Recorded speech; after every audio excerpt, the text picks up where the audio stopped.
நீங்க 4 பேரும் இம்மீடியட்டா இப்ப வீட்டை விட்டு வெளியே கிளம்பியே ஆகணும். உங்க பேர்ல இருக்க சொத்து எல்லாமே இனி உங்களுக்கு சொந்தமே கிடையாது. அது மட்டும் கிடையாது, நீங்க இந்த லால் குடும்பத்தோட ஆளும் கிடையாது. கண்டிப்பா இதை நான் அதிகாரப்பூர்வமா அறிவிக்கிறேன். அதனால நீங்க இப்போ இங்கிருந்து வெளியே கிளம்பி போயிடுங்க என்று அவர்கள் அனைவரது தலையிலும் ஒரு பெரிய பாரத்தை தூக்கி போட, அதை கேட்ட அவர்களுக்கு செத்து விடுவது போல் இருந்தது.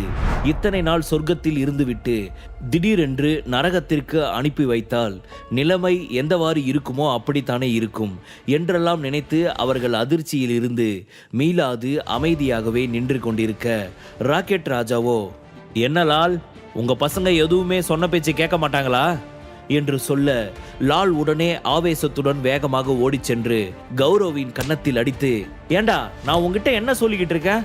வீட்டை விட்டு வெளியே போங்கன்னா போக மாட்டீங்களா? எதுக்குடா இப்படி நீங்க என் உயிரை வாங்குறீங்க? அதன் பின் அவர்கள் அனைவரையும் பார்த்து சிரித்த ராக்கெட் ராஜா, ஒரு வழியா என்னுடைய வேலை முடிஞ்சிருச்சுன்னு நினைக்கிறேன்.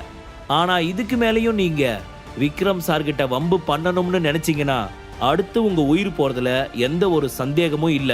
சரி, நான் இங்க நடந்த விஷயம் எல்லாத்தையும் போய் விக்ரம் சார் கிட்ட சொல்லணும், நான் கிளம்புறேன் என்று சொன்னவன் லூசிஃபரையும் அவரது பிரதர்ஸ் மற்றும் செல்வராகவனை அழைத்து கொண்டு அங்கிருந்து சென்றார். அதன் பின் தன் குடும்பம் முழுவதையும் அழிப்பதாக இருந்த விக்ரம் கையில் இருந்து குடும்பத்தை காப்பாற்றிவிட்ட ஒரு நிம்மதியோடு பெருமூச்சு ஒன்றை விட்டலால் நேராக உதய் அருகில் வந்து, உதய், இனிமே இந்த குடும்ப பொறுப்பு எல்லாத்தையும் நீயே பார்த்துக்கோ. எனக்கு ரொம்ப வயசாயிடுச்சு, என்னால் இதுக்கு மேலே எல்லாம் சமாளிக்க முடியாது என்று சொன்னவர் அங்கிருந்து தனது ரூமிற்கு சென்று விட்டார். இங்கே காரில், விக்ரம், அப்படி அந்த ஃபோன் காலில் என்னதான் வந்துச்சு? லால் குடும்பம் மொத்தமும் உனக்கு அடிபணிஞ்சிருச்சு. அது மட்டும் இல்லாமல் ராக்கெட் ராஜா மாதிரி ரொம்ப பெரிய பிக் ஷாட்டு உனக்கு பின்னாடி இருக்காங்க. அது இன்னைக்கு நான் என் கண்ணு பட லைவாவே பார்த்துட்டேன். என்ன நடக்குது விக்ரம் என்று அவள் கேட்டாள். என்ன பேபி இப்படி கேட்டுட்ட? உண்மையாவே உன் மாமா ரொம்ப பலசாலி, அது உனக்கு தெரியுமா தெரியாதா என்று அவன் சிறு குழந்தை போல் சினுங்கிக் கொண்டே சொல்ல, அவனது சிரிப்பிள்ளைத்தனத்தை பார்த்து அவளுக்கு சிரிப்புதான் வந்தது. அவனுடன் சேர்ந்து சிரித்து கொண்டிருந்த சுரபியின் மனதிற்குள் விக்ரமை பற்றிய நல்ல எண்ணம் தோன்ற ஆரம்பித்தது. உண்மையாவே இவன் ரொம்ப நல்ல கேரக்டரா இருக்கான், நாம தான் இவனை புரிஞ்சிக்காம இருந்துட்டோமோ என்று அவள் தன் மனதிற்குள் நினைத்து கொண்டிருந்த சமயம் இங்கே விக்ரமின் போன் அடித்தது. அந்த போன் கோவிந்த் கிருஷ்ணாவிடம் இருந்துதான் வந்தது. விக்ரம் போனை அட்டன் செய்து ஏதும் பேசாது அமைதியாக இருக்க, எதிர்முனையில் இருந்து மிகவும் பணிவான குரல் கேட்டது.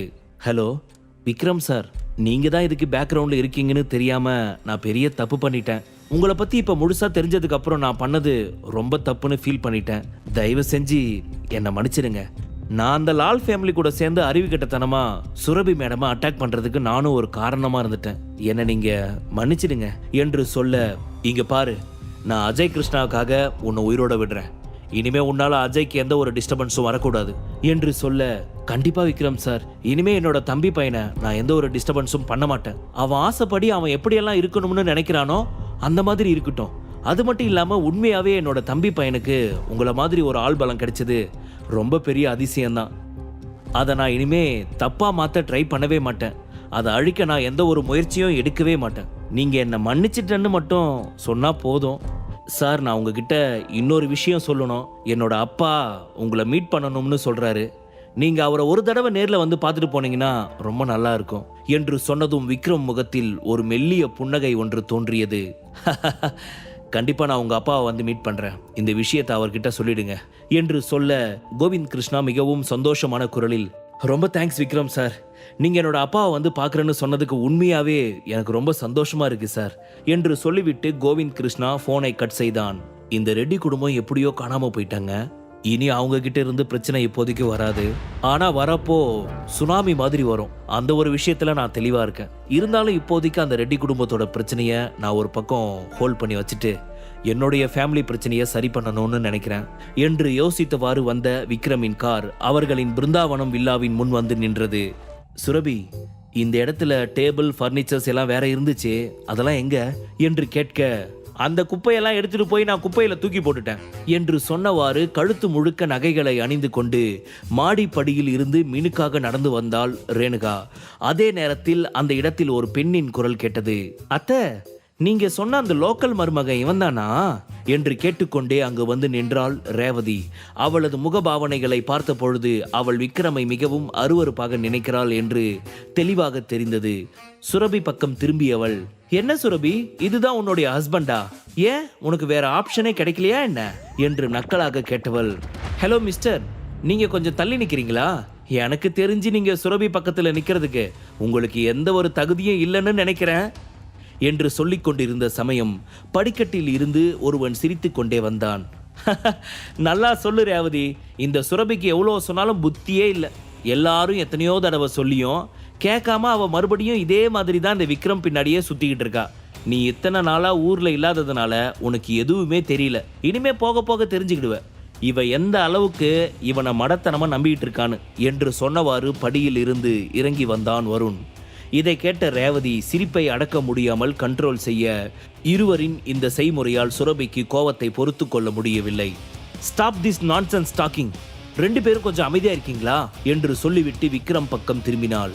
அவனின் உண்மை முகத்தை பார்த்தவள் அவன் இப்பொழுது தனக்காகத்தான் பொறுமையாக இருக்கிறான் என்பதை புரிந்து கொண்டு அவனை சமாதானப்படுத்தும் விதமாக அவன் அருகில் நெருங்கி சென்று அவன் கைகளை இறுக பற்றியவள் கொஞ்சம் கண்களால், விக்ரம், இவங்க எல்லாருமே என் அம்மாவோட அண்ணன் பசங்க, தயவு செஞ்சு நீ இங்க எந்த ஒரு பிரச்சனையும் பண்ண வேணாம் ப்ளீஸ் என்று சொல்ல, ஓகே பேபி, உனக்காக நான் காம்ப்ரமைஸ் ஆகிக்கிறேன், பட் இவங்க ரொம்ப அதிகமாக வாய் பேசினாங்கன்னா நான் என்ன பண்ணுறது என்று அவன் கேட்க, என்கிட்ட கேட்கலாம் வேணாம், ஏன்னா உனக்கே இன்னொரு ஆப்ஷன் தெரியும், நீ அப்பப்போ என்னை பார்த்து சைட் அடிக்கலாம், பர்மிஷன் கிராண்டட், ஓகேவா என்று தன் ஒரு கண்ணை மூடி நாக்கை கடித்தவாறு கேட்க, அவளின் இந்த ரியாக்ஷனும் குறும்புத்தனமான பேச்சும் விக்ரமின் உணர்வுகளை நிலைகுலைய செய்தது.